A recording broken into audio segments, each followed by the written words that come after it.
Russia has begun a full-scale invasion of Ukraine. Missile strikes and bombings have hit numerous cities across the country, including... I want to give you a quick caution. As you are informing your perspectives of what is occurring in Ukraine, it's important to remember things that have happened historically.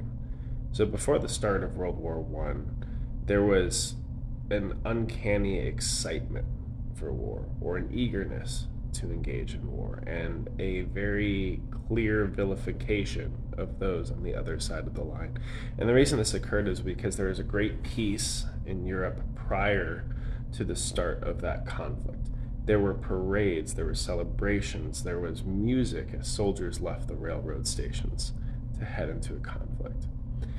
And unfortunately, a lot of the discourse I'm seeing on TikTok is starting to lean towards, like, here comes World War III, like, let's get Putin, like, America's going to join the fight. And like there's this eagerness to pull into this situation because we are ignorant to the true costs of war. What's occurring in Ukraine is an absolute travesty, and it grieves me. And I was up late last night watching it. I'm not Ukrainian, but I do have a little bit of historical Russian in my heritage. But we have to separate the Russian people from what's happening at a geopolitical level. And the claim over Ukraine is going to cause the loss of tens, hundreds of thousands of lives, and potentially more if it sprawls into more spaces or if it continues to escalate, though it seems like this is going to be a conflict between Russia and Ukraine with sanctions on Russia. I do not know if European parties will start to enter the conflict within the Ukraine situation or if it will continue to progress.